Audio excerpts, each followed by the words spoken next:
O áudio que vocês vão ouvir agora é parte do podcast Xadrez Herbal. Caso vocês queiram ouvir mais sobre esse assunto e outros temas de política internacional, é só ir em xadrezherbal.com.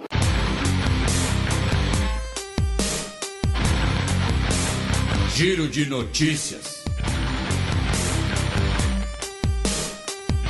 Notícia do último domingo, dia 26 de maio. Premier de Papua Nova Guiné renuncia ao cargo. O Peter O'Neill, né, ele renunciou depois de várias renúncias de integrantes do seu gabinete do seu partido. Ele disse que está renunciando para provocar, né, possíveis novas eleições, porque o cenário atual político no país mostra, né, uma necessidade por mudança. Ele já havia, né, servido no cargo antes, ele estava no cargo há 7 anos, e ele entrega o cargo provisoriamente a Julius Chan, que também foi primeiro-ministro em outras circunstâncias. A questão, né, que, Felipe, Matias, vocês estão aqui, né, procurando notícia, desenterrando notícia para falar de Papua Nova Guiné. É que é o seguinte, a gente já falou recentemente, né, sobre a questão de Bougainville, né, que é uma ilha, vai fazer um referendo esse ano, em outubro, tá? E por que isso importa? Porque além da população de Bougainville se considerar uma população, digamos assim, diferente da população de Papua Nova Guiné, Bougainville é uma ilha riquíssima em minerais, é uma ilha com a presença de muitas mineradoras, extração de cobre, extração de níquel, salvo engano. Então, Papua Nova Guiné tem um solo muito rico e tem, dentro das suas águas territoriais também, uma grande reserva de gás natural, tá? Que eles pretendem explorar em parceria com a Austrália.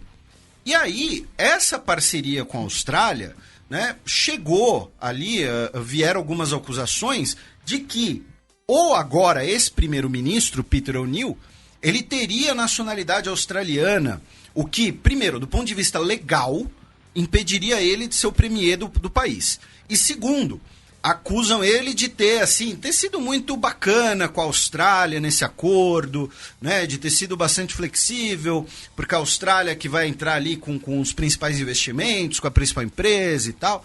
Então tem toda uma questão também ligada a recursos naturais importantes e uma grande reserva de gás natural que, idealmente, né, no acordo, será explorado em conjunto com a Austrália.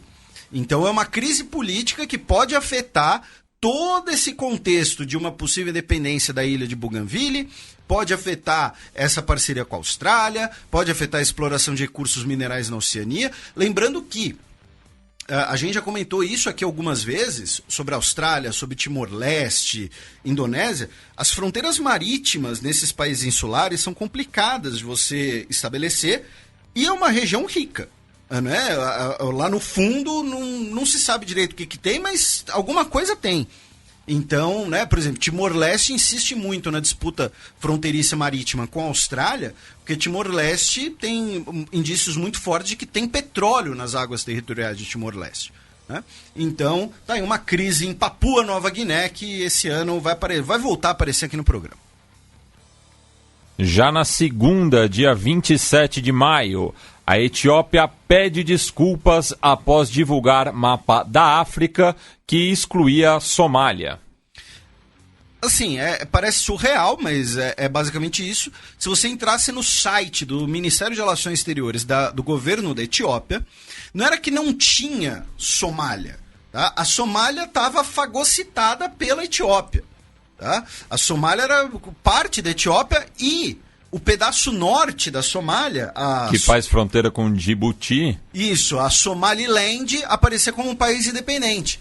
A gente já falou aqui algumas vezes da Somália, quando a gente falou do atentado em Mogadishu e tal. A Somália ela tem um histórico colonial complicado, porque uma parte dela foi da Itália, outra parte foi britânica. Então você tem ali uma parte do país que fala inglês, outra parte do país que a maioria dos falantes fala árabe, na verdade. E a grosso modo, né, existem 4 clãs que mandam no país, né, em áreas distintas, inclusive, né, Somaliland. Isso, e aí tem o movimento de dependência de Somaliland e o resto da Somália estava fagocitado pela Etiópia. E aí o governo etíope, né, disse que o mapa era inaceitável, que não sabemos como ele foi parar no site, pedimos desculpas e tudo mais. E curiosamente, assim, daí eu realmente não entendo por quê. Mas não é só a Somália que está ignorada, né? Mas também o Sudão do Sul, que faz fronteira, e o Congo-Brazzaville. Porque aparece a República do Congo como tudo. Isso. Então, assim, é o mapa de alguém que estava jogando Vitória 2, fez umas conquistas lá muito loucas. E outra coisa, Etiópia e Somália tiveram guerras, né? Na década de 60, 70, né? Tinha lá uma divergência fronteiriça. A Etiópia, pelo menos até pouco tempo atrás, inclusive, apoiava grupos separatistas dentro da Somália, né? Então, assim, quem aprontou essa do mapa aprontou uma bela trollada que acabou constrangendo aí o governo etíope. E com esse mapa também a Etiópia voltaria a ter acesso ao mar, né? Lembrando que é um estado landlocked. Bem, e já que o Sudão foi citado, né, indiretamente, a gente vai para lá, já que na última terça-feira, dia 28, o país viveu um dia de greve geral com comércio fechado e serviços paralisados. Isso, a população, né, sudanesa fez uma greve geral que durou 2 dias, tá, terça e quarta-feira, e basicamente todos os setores da economia sudanesa, como uma forma de tentar pressionar a junta militar a acelerar, né, o processo de convocar eleições abertas e gerais. Né? O Sudão foi tema principal de alguns programas recentes, né? E lembrando que os militares derrubaram o Omar Bashir, que era um deles, né? Usando, né, os protestos da população como justificativa para isso. Porém, até o momento, os militares estão mantendo o poder sob a justificativa ali de evitar uma falência social, né, de manter uma coesão estatal, porém, também porque eles são financiados, né, e mantidos com apoio de Egito, Emirados Árabes Unidos e Arábia Saudita, Egito, nesse caso, em menor grau, e são lugares que não gostam muito dessa ideia de eleição. Como assim eleição? Aí uma das líderes do protesto que a gente comentou, né, que inclusive foi capa do programa, era uma mulher, né, uma engenheira. E como assim mulher vai votar para o líder do Sudão, né, na cabeça dessas pessoas nos Emirados Árabes Unidos, por exemplo? Então, aqui é claramente ali a ideia de, olha, a população pode iniciar um processo de muitas mudanças muito rápidas, muito radicais e tal, e então os militares têm que dar uma controlada ali, tem que ser os guardiões do país, uma visão muito parecida com os militares do Egito, né, que são os guardiões da República Egípcia. Então, a população adotou aí a greve como maneira de pressionar a junta militar. E fechando esse primeiro bloco, vamos para a quarta-feira, dia 29, já que o Xi Jinping reuniu-se com o premier da gloriosa República de Vanuatu. Exatamente. O Charlotte Sawai foi até Pequim a encontrar-se com o Xi. Ambos os países ali decidiram fortalecer diálogo, cooperação, né, que disseram que os laços bilaterais, né, estão ali no seu melhor momento. E a China, né, esclareceu ali que tem posições muito claras, né, de se aproximar com os países insulares, né, do Pacífico. Lembrando que, né, recentemente a gente falou de Vanuatu com a ideia de que os chineses queriam investir um porto lá, né, e claro, a China vai falar que vai construir um porto, os Estados Unidos e a Austrália vão falar que a China vai construir uma base naval, tá? Né, a diferença é quem usa. A China disse que se opõe aos chauvinismos das grandes potências, tá? Dizendo que os países, grandes ou pequenos, fortes ou fracos, ricos ou pobres, são membros iguais da comunidade internacional. Né?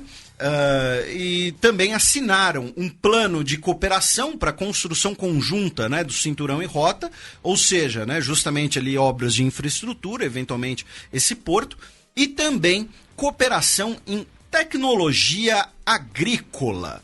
Então tá aí, né? Ninguém segura Vanuatu, tá? E o Sawai, inclusive, está na China até hoje, tá? Né? Hoje que ele está voltando ali para Vanuatu. E aproveito para recomendar uma produção aqui da casa, na qual eu participei, já que foi ao ar na última quarta-feira o som das torcidas na bancada sobre o China Ball, né? O soft power chinês através do futebol, principalmente, e demais modalidades esportivas, né? Então lá a gente fala um pouco da nova Rota da Seda e com a participação especial do Emanuel Leite Júnior, que é um especialista no tema. 3 notícias da última quinta-feira, dia 30 de maio. Acordo de livre comércio africano entra em vigor. Isso, mas é um entra em vigor meio mandrake, né? Porque ele entra em vigor agora, porém ele vai passar por uma fase ali de estabelecimento operacional. Então, assim, ele só entra em vigor mesmo dia 7 de julho, mas ainda tem uma série de pendências, tá? A ideia é que seja um acordo que una praticamente todo o continente africano e eliminando cerca de 90% de todas as tarifas intra-africanas em bens, serviços e commodities, tá? Só que assim, dos países, né, que assinaram, vários ainda não ratificaram o acordo, tá? Então, quando a gente olha aqui para a lista, né, dos países que assinaram e não ratificaram, estamos falando, por exemplo, né, a Nigéria sequer assinou, tá? Essa é a grande ausência, né, do grupo, e porque a Nigéria é a maior economia africana, tá? Argélia, Tunísia, Marrocos, Congo, Angola precisam ratificar, mas você tem 24 países que já assinaram e já ratificaram, tá? Dentre eles, África do Sul, Etiópia, Egito, tá? Então, países que têm economias ali vultosas. Namíbia. Então, a ideia é criar possivelmente o maior bloco comercial do mundo em território, né? Porque a ideia é que seja a África inteira. Veremos como é que vai ser isso, mas ele já entra em vigor e a expectativa é, nos próximos anos, em aumentar o 53% o comércio intra-africano. Porque a grande questão do comércio africano, é uma coisa que a gente já comentou aqui em alguns programas, é que os principais parceiros comerciais dos países africanos são ou a China ou a antiga metrópole europeia. Os países africanos fazem pouco comércio entre si. Claro que também entra aí uma questão de infraestrutura, né? A infraestrutura africana ela é quase toda voltada para exportação pelo mar. Então, junto com esse acordo, vem o plano da União Africana, um grande, digamos assim, projeto de infraestrutura com ferrovias que cortem o continente, né, ligando as diferentes regiões. Então, veremos aí como vai ser para entrar em vigor. Novo governo da África do Sul terá equilíbrio de gênero. Isso, o presidente, né, Cyril Ramaphosa anunciou, né, o seu novo gabinete com, né, os seus novos ministros e metade dos ministros serão ministras, né, serão mulheres. E, incluindo, nesse caso, são 28 ministérios, tá? Então 14 homens, 14 mulheres, e uma das mulheres ocupantes de cargos será a ministra de Infraestrutura, a Patrícia De Lille, que é uma opositora do governo Cyril Ramaphosa. Tá? Ela é do partido, né, do Good Party, que é um partido interracial, né, formado relativamente recentemente por políticos descontentes com a política tradicional sul-africana. Não, e assim, recentemente mesmo, foi em dezembro do ano passado, pela própria Patrícia. Que era a prefeita da Cidade do Cabo. Da Cidade do Cabo. Então, a África do Sul se junta aí a alguns poucos países, né, como recentemente a Etiópia, em ter ali um gabinete, né, de ministros meio a meio entre homens e mulheres. Israel fará novas eleições depois do fracasso de Netanyahu em formar governo. E já esclareço para alguns ouvintes, principalmente a minha amiga a Flora Hilmenstein Leite, que nos escuta no ateliê, porque ela esteve bem próxima, né, de entrar num dos 3 blocos principais, mas por uma questão do Oriente Médio não ter tido uma semana agitada, felizmente, estamos comentando agora no final do programa, mas evidentemente que isso vai ser um assunto ao longo do ano também. Isso. As novas eleições israelenses provavelmente serão em setembro. E foi uma coisa que a gente comentou na época, e isso daqui eu nem tô falando, tá? Nesse caso aqui, eu não tô, levantando a plaquinha do Eu Já Sabia.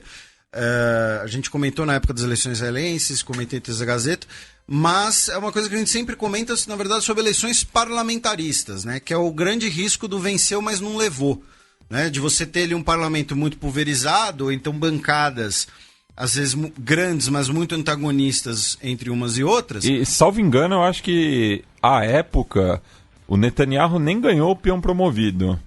Porque a gente tinha talvez, essa suspeição. Assim. Porque assim, ele foi a maior bancada, mas era muito complicado viabilizar o governo. E, de fato, o choque entre 2 setores, e aí sim é uma coisa que os nossos ouvintes já sabem, o Netanyahu precisava juntar 2 setores que têm uma visão antagonista em relação ao mesmo assunto, que são os partidos da direita ortodoxa e um partido da direita secular, o partido do Avigdor Lieberman, que é em relação à pauta do serviço militar dos ortodoxos, né, que são isentos do serviço militar em Israel. Lembrando, né, que até pela própria lógica militarista do país, né, que os principais quadros, né, da política israelense são formados nas forças de defesa de Israel. Ao contrário do Lieberman, né? Que veio depois, ele é uma migração recente, ele vem da Rússia. E aí o que acontece? Teve uma observação até de um ouvinte nosso que reside lá em Israel, às vezes comenta, é sempre muito interessante trocar algumas ideias com ele, que é o seguinte: o Lieberman, ele é uma figura também, ele é uma figura mais fisiológica. Ele é aquele cara que ele sabe que ele dificilmente, em condições normais de CNTP, né, ele não vai ser premier de Israel, né? O Gabriel Paciornik, tá, com quem a gente troquei uma ideia pelo Twitter esses dias. Então, assim, o Lieberman, ele é uma figura, né, ligada à política, ele quer sempre ter um poder, porque ele tem um partido para chamar de seu. Ele é uma figura mais ou menos, tá? Ele é aquele cara que ele não vai chegar ao poder, tem que ser um acidente para o poder cair na mão dele, mas ele é uma figura muito poderosa ainda assim. Comparando, ele é o Kassab, que você falou antes. O Kassab, ele está em todo o governo. O Kassab é um cara que tem uma influência política grande, mas se o Kassab for candidato a presidente, ele não leva 10% dos votos, né? Então, o que acontece? O Lieberman, ele de fato é uma figura né, fisiológica, ele quer poder pelo poder, ele quer concessões do governo para ceder, só que ao mesmo tempo, o eleitorado dele, que é esse eleitorado que veio da Rússia, né, que veio da antiga União Soviética, aliado dos anos 1990 para Israel, é um eleitorado que bate muito nessa questão da tecla do serviço militar. Então, mesmo que ele tenha interesses não muito republicanos, ele tem que defender essa pauta por conta do partido dele, por conta da base que sustenta ele.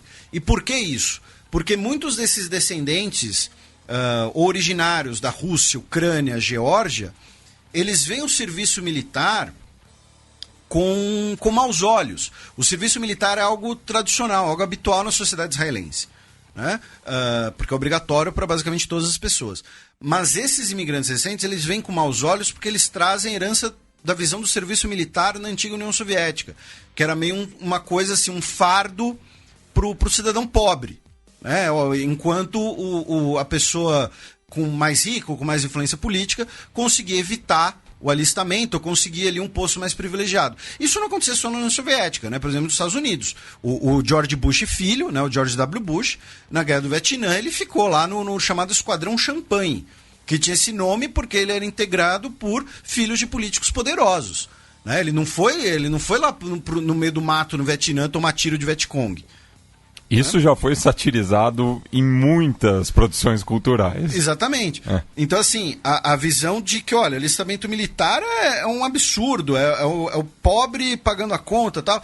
Por que o meu filho tem que prestar o serviço militar obrigatório e o filho do religioso não? Então, ele tem que defender essa pauta até por conta da base dele. E os ortodoxos alegam que os religiosos não precisam servir o exército porque eles servem a nação judaica pela oração e pelo estudo religioso. E até uma coisa que a gente sempre comenta aqui, mas é bom frisar, de que muitos ortodoxos acreditam que o atual Estado de Israel é herético. Você tem os ortodoxos antisionistas, né? Então, assim, a ideia de... E aí fica o Netanyahu no meio. Porque ele tem um partido importante, um cara de peso, que é o Lieberman, falando, olha, os religiosos têm que servir o exército. E do outro lado, os partidos religiosos falando, não vamos servir o exército. E aí ele ficou no meio. Não conseguiu formar o governo, não conseguiu formar uma coalizão viável, venceu a eleição, mas não levou. O parlamento votou pela dissolução. Inclusive, esse voto de dissolução foi feito para atender os interesses do próprio Likud, o partido do Netanyahu, porque aí evita que, olha, já que o Netanyahu não conseguiu, vamos dar a chance do Benny Gantz formar uma coalizão. Então o parlamento foi lá e votou logo a sua própria dissolução. O Netanyahu não conseguiu cumprir o prazo. A tendência é que até setembro, né, o Netanyahu ele vai continuar chefe interino do poder do governo. A tendência é que ele acabe se desgastando nesse período, porém, ao mesmo tempo, ele vai ter acesso ao mecanismo de poder e, eventualmente, pode tomar decisões, tomar atitudes para valorizar a própria imagem, para valorizar o próprio passe, né, visando essas eleições. E uma notícia que acabou sendo eclipsada pela notícia da dissolução do parlamento é que é o seguinte, que a esposa do Netanyahu, a Sara Netanyahu, ela fez um acordo com a promotoria de Israel sob a suspeita lá de gastos infundados, de terem recebidos presentes, né, infundados. Ela teria ali uma suspeita ali de cerca de $100 mil, tá? E ela fez um acordo com a promotoria, ela vai reembolsar parte desses gastos, vai pagar uma multa e vai admitir culpa num crime lá de explorar o erro alheio, enfim, o erro por omissão, digamos assim. Ela não foi dolosa, mas ela também é aquela coisa. Ela não foi que ela chegou para alguém e falou, olha, você podia me dar aqui um presente de $10 mil? Mas ela também não virou e falou, olha, como primeira-dama eu não posso receber isso daqui. Tá? Então, assim, isso também pode pegar para a imagem do Netanyahu, porque a esposa dele, basicamente, fazendo um acordo de assumir culpa. Bem, conforme dito no começo do programa, né, estamos gravando na madrugada, então teremos um semi-breaking news, né, porque essa notícia recém aconteceu aqui enquanto a gente estava gravando, né, já que você pode falar muitas coisas do Duterte, mas uma coisa que você não pode falar sobre ele é que ele não cumpre a palavra, porque ele disse que ia enviar os containers de lixo de volta para o Canadá e as Filipinas enviaram. Não um, mas 69. Exatamente. É uma notícia que é um semi-break news porque, assim, nas Filipinas já era dia 31. Né? Nas Filipinas já é ano novo. Então, o nome no Canadá, dependendo da parte, ainda não. O navio MV Bavária, com 69 containers cheios de lixo, tá? 1.500 toneladas de lixo, tá? Que foram ilegalmente jogadas em território e águas filipinas, estão sendo enviados para o Canadá, tá? 20 dias de viagem até Vancouver, tá?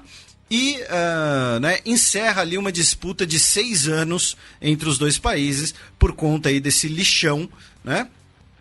Inclusive manifestantes ali do Greenpeace e tal, colocaram lá uma faixa dizendo que, tipo, os países subdesenvolvidos não são um garbage dumping ground, né? Não são lixão e tudo mais. E aí, a ministra de Meio Ambiente do Canadá, Catherine McKenna, disse que está muito feliz de ter chegado nesse acordo com as Filipinas e tudo mais. Ela só faltou dizer que está ansiosa pelo lixão. Né? Não, estou muito feliz que o lixão está vindo aí e tal. Mas então encerra aí o contencioso e o Duterte está mandando 1.500 toneladas de lixo pro Canadá.